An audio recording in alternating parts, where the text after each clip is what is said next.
जय सिया राम मित्रों। सभी महिलाओं को व्रतों में श्रेष्ठ हरतालिका तीज व्रत की हार्दिक शुभकामनाएं।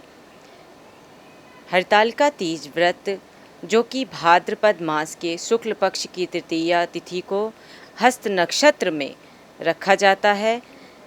यह व्रत सभी व्रतों में श्रेष्ठ और बहुत ही कठिन तपस्या वाला व्रत है, जो कि निराहार निर्जल 24 घंटे से भी ज़्यादा समय के लिए रखा जाता है।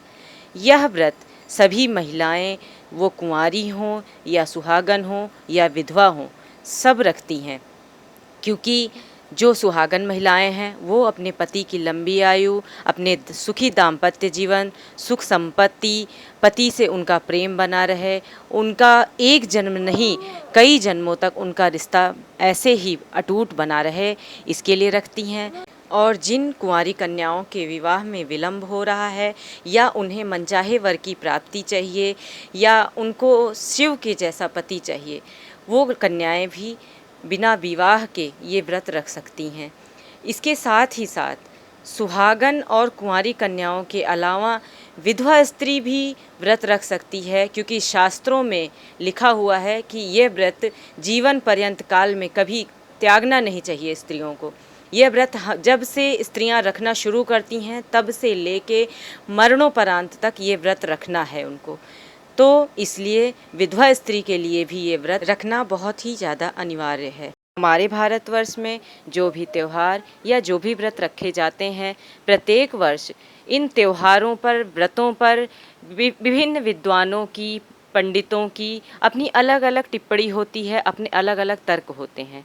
लेकिन इस बार भी जो ये तर्क रखे जा रहे हैं इस तिथि को लेके, हरतालिका तीज के व्रत की तिथि को लेके, इसमें किस तरह की मान्यता है, किस दिन की मान्यता है, इस विषय पर हम चर्चा करेंगे। तो विद्वानों ने बताया है कि 29 अगस्त को 3:20 दोपहर से लेके 30 अगस्त की 3:33 की दोपहर तक ये व्रत है। तो कुछ विद्वान बता रहे हैं कि 29 अगस्त को ये व्रत रखा जाए, लेकिन हम अपने शास्त्रों की माने और पांचांग की माने तो हमेशा कोई भी व्रत हो वह व्रत उदया तिथि से रखा जाता है। इस हिसाब से उदया तिथि 30 अगस्त को पड़ रही है, तो इस व्रत को हम 30 अगस्त को ही रखेंगे, यही सर्वथा मान्य है। हरतालिका व्रत के लिए भाद्रपद मास के शुक्ल पक्ष की तृतीया तिथि को हस्त नक्षत्र में उदया तिथि 30 अगस्त को है। सारे संयोगों की वजह से 30 अगस्त को ही यह व्रत मनाया जाएगा। 29 अगस्त की रात 12 बजे से पहले आप अन्न जल जो भी आपको ग्रहण करना है वो आप ग्रहण कर सकते हैं। 12 बजे के बाद इसमें कोई भी अन्न जल कुछ भी नहीं ग्रहण करना होता है, क्योंकि बहुत सारी जगहों पर ये मान्यता है कि सुबह 4 बजे सरगी खा सकते हैं, लेकिन ऐसा कदापि नहीं करना चाहिए। इस व्रत में 12 बजे के बाद से एक दिन पहले 12 बजे के बाद से कुछ भी नहीं खाना होता है, कुछ भी नहीं पीना होता है। यह व्रत 12 बजे से शुरू होकर अगले दिन जिस दिन तृतीया तिथि होगी वो पूरा दिन, उसके बाद दूसरे दिन ब्रह्मकाल मुहूर्त में पूजा पाठ करने के उपरांत ही इस व्रत का पारण करें। यही इस व्रत का नियम है, सच्चा जो नियम है यही है। उसके अलावा कोई अन्न जल इस व्रत में नहीं ग्रहण करना चाहिए। तो सुहागन महिलाओं को अपने अखंड सौभाग्य की प्राप्ति के लिए यह व्रत जरूर रखना चाहिए, क्योंकि इस व्रत को करने से माता पार्वती और भगवान शिव की कृपा आपके दाम्पत्य जीवन पर जरूर पड़ेगी। आपका दाम्पत्य जीवन सुखमय बना रहेगा।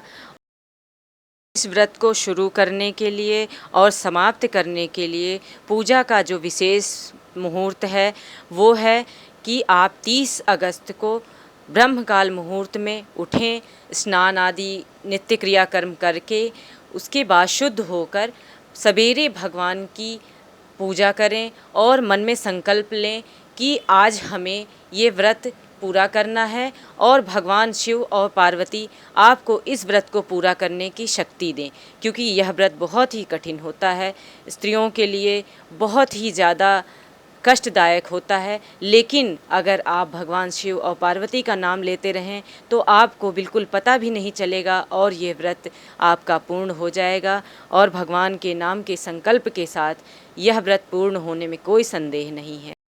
आपको ये इस व्रत में भगवान का भजन, कीर्तन, उनके नाम का उच्चारण ये सब मन में करते रहना है। इसके साथ ही अपने पूजा की तैयारी भी करनी है।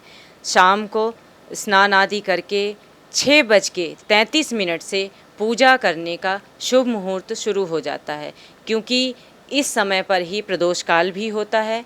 तो शिव पार्वती की पूजा करने का शुभ मुहूर्त प्रदोष काल में ही होता है। तो सभी स्त्रियों को स्नान आदि करके उसके बाद 16 श्रृंगार करके फिर भगवान की पार्थिव की प्रतिमा बनानी है। भगवान शंकर, माता पार्वती और भगवान गणेश की पार्थिव की प्रतिमा बना के और उनकी पूजा करनी है। शाम को 6:33 से लेके रात के 8:35 तक पूजा का शुभ मुहूर्त है। इस काल में आप भगवान शंकर, माता पार्वती और भगवान गणेश की पूजा पूरे मन से कीजिए। भगवान आपको पूजा का फल अवश्य ही देंगे। इसके बाद आपको रात में भी कोई अन्न जल ग्रहण नहीं करना है और रात्रि जागरण करते हुए, भगवान का भजन करते हुए, रात में भगवान का नाम लेते हुए ब्रह्मकाल मुहूर्त हो जाने के बाद आपको श्रृंगार का सामान और जो भी आपने रात में पूजा में चढ़ाया था भगवान को, सारा प्रसाद और सीधा भगवान के नाम के जो भी आपने वस्त्र चढ़ाए हैं या जो भी चीज़ें आपने भगवान को अर्पित की हैं, वो सभी चीज़ें किसी ब्राह्मण को देकर या फिर किसी सुहागन स्त्री को देकर उनका पैर छुएं, उनका आशीर्वाद लें।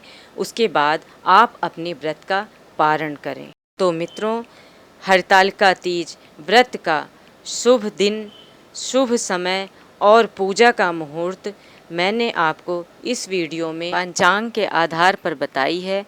आशा करती हूँ आप सबके मन में जो भी संशय है इस हरतालिका तीज व्रत की तिथि को लेकर, उसका समाधान ज़रूर हुआ होगा। तो फ्रेंड्स, आपको मेरी ये वीडियो कैसी लगी प्लीज़ कमेंट करके बताएं या कमेंट बॉक्स में ओम नमः शिवाय ज़रूर लिखें और वीडियो को लाइक करें और मेरे चैनल को प्लीज़ सब्सक्राइब